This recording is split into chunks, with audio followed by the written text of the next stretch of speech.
Mantan pembalap MotoGP Andrea Dovizioso memang telah mengundurkan diri setelah pensiun. Tetapi dia kembali lagi sebagai pembalap penguji Yamaha menggantikan Cal Crutchlow yang cedera. Saat masih aktif sebagai pembalap MotoGP, Dovizioso pernah terlibat duel bersejarah dengan Marquez. Melihat aksi menyalip seperti itu di Aragon membuat mantan pawang Ducati itu membuat dia terkesan. Sebab menurut Dovi, Marquez mengerti bahwa ia tidak dapat bertarung untuk kejuaraan tahun ini dan Marquez memanfaatkan momennya saat ini sebagai persiapan untuk tahun depan. Lebih lanjut, Dovi mengatakan saat ini Marquez yang belum mencapai 100%. Sebab Dovi menilai Marquez menggunakan motor yang berbeda. Jadi ia sedang sebanyak mungkin mendapatkan pengalaman yang ia bisa di tim Gresini Ducati sebagai persiapan menuju pertempuran yang sebenarnya tahun depan. Tentunya menurut Dovi butuh waktu lama untuk mendapatkan kembali feeling 100% untuk bisa mengeluarkan potensi motor Ducati. Soal kesempatan Marquez menjadi juara dunia lagi, Dovizioso mengatakan bahwa segalanya kemungkinan bisa terjadi. Tetapi Martin dan Bagnaia memanfaatkan keunggulan motor dengan cara luar biasa dan sulit untuk menandingi kedua pembalap ini. Selain itu, terlepas dari kecepatan dan motor yang mereka miliki, mereka memiliki situasi yang lebih terkendali daripada Marquez di tim utama Ducati.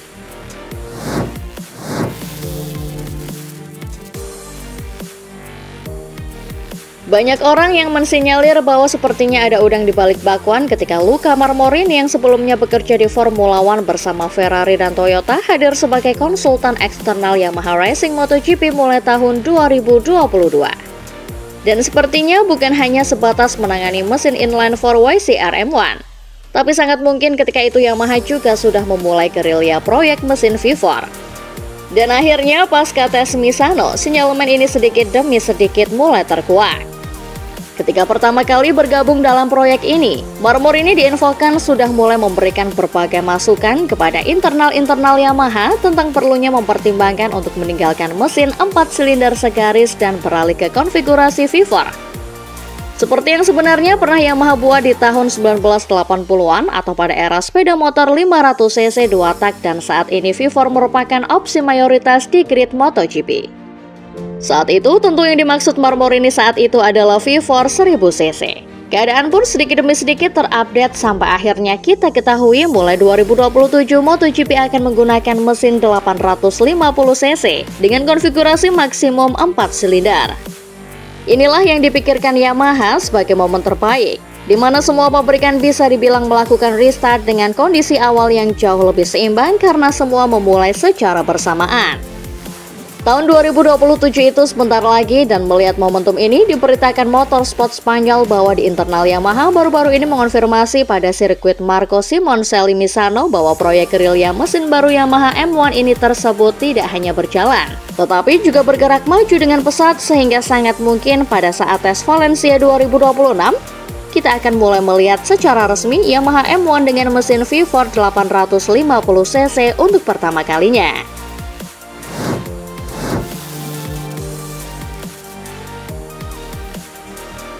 Pasca tes Misano 2024, terungkap resmi bahwa ternyata Alex Rins sudah menggunakan mesin M1 dengan spek dasar dari mesin yang akan mereka gunakan di musim 2025.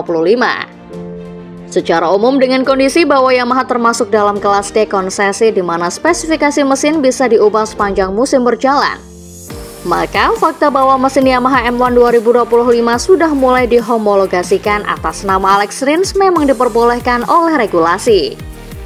Secara umum mesinnya masih merupakan mesin inline 4, belum mesin V4 karena memang rencana mesin V4 baru akan dipakai di era MotoGP 850cc yakni pada tahun 2027.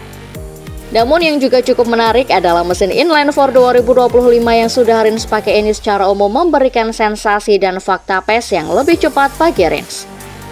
Dalam press release post Misano tes, Yamaha menginformasikan Rins sangat ingin menghabiskan waktu track yang tersedia di tes Misano untuk mencoba lagi prototipe mesin 2025 yang telah ia gunakan sebelumnya di GP Aragon. Pembalap Spanyol itu sangat terkejut dengan perbedaan yang dihasilkannya. Ia juga menegaskan bahwa sasis yang digunakan di GP San Marino merupakan langkah ke arah yang benar. Ia melaju 35 putaran di pagi hari dan 31 putaran di sore hari, mengumpulkan banyak data. setelah mencatatkan waktu 1 menit 31,951 detik di putaran ke-19 di sesi 2. Ia finish di posisi ke-16 di sesi 2 dan hasil gabungannya 1,332 detik dari posisi teratas.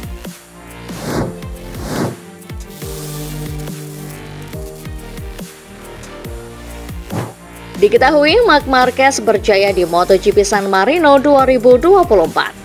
Dia berhasil keluar sebagai pemenang dalam balapan yang digelar di sirkuit Misano. Tak ayal, Marquez merasa begitu gembira usai balapan MotoGP San Marino 2024 rampung digelar. Tetapi di tengah euforia itu, Marquez malah dihina supporter di podium kemenangan MotoGP San Marino 2024. Dilansir dari Motosan, ada video yang beredar di media sosial yang menunjukkan Marquez mendapat sorakan dari penonton saat memasuki podium MotoGP San Marino 2024. Padahal pembalap lainnya yang naik podium termasuk Enea Bastianini mendapat tepuk tangan. Tetapi ada momen menarik dalam kejadian itu. Bagnaia terlihat tak tinggal diam melihat Marquez dicemooh. Dia langsung pasang badan. Bagnaia terlihat mengangkat telapak tangan kanan. Aksinya jadi kode meminta supporter menghentikan sorakan kepada Marquez. Sontak aksinya jadi sorotan. Bagnaia sendiri diketahui harus puas finish di posisi kedua pada MotoGP San Marino 2024. Dia gagal menang usai disalip Marquez, padahal dalam waktu lama dia bisa memimpin balapan.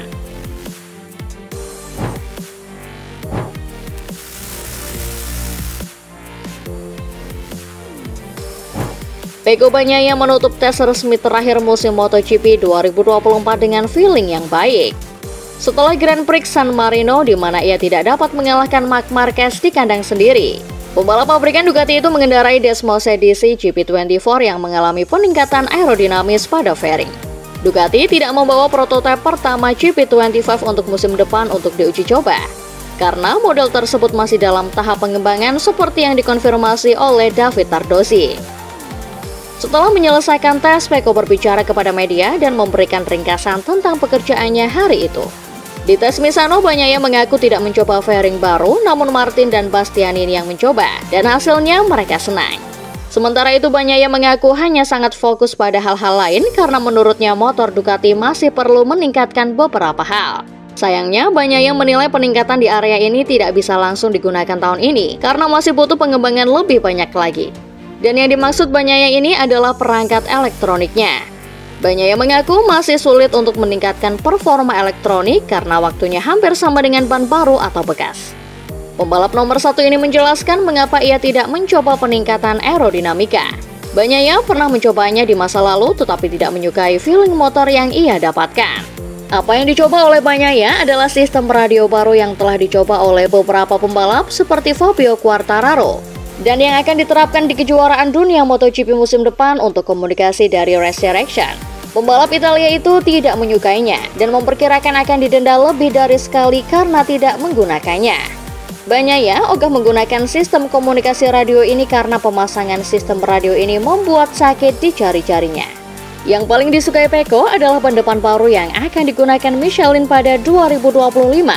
Sebab ban depan Michelin 2025 adalah sesuatu yang benar-benar dia butuhkan. Bagnaia mengaku dirinya adalah tipe pembalap yang menggunakan banyak pengereman saat memasuki tikungan dan menurutnya kompon ban ini sangat bagus dalam hal itu. Bagnaia menilai ban ini mungkin sedikit lebih sulit untuk mengubah arah karena sedikit lebih berat, tapi Bagnaia sangat suka cengkramannya. Selain itu, Bagnaia merasa ketika berada di belakang motor lain, dirinya tidak terlalu merasakan masalah tekanan ban. Jadi itu bisa menjadi langkah maju. Saya sangat menyukainya dan saya harap mereka akan menggunakannya tahun depan. Kenyataannya, ban mengerem dengan sangat baik. Masalah saya dengan karet yang kami miliki sekarang adalah saya tidak bisa mengerem seperti yang saya inginkan, karena kompon depan tidak bisa bertahan. Namun dengan yang satu ini saya memiliki lebih banyak margin. Saya memutuskan untuk mencoba mendorongnya di tikungan 2 dan 4, di mana jika saya terjatuh itu tidak akan terjadi karena tikungan itu lambat. Untuk melihat apakah ada gerakan atau bagian depan akan menutup, tetapi itu bertahan dengan sangat baik. Saya pikir ini adalah langkah maju terbesar yang mereka buat dalam beberapa tahun terakhir.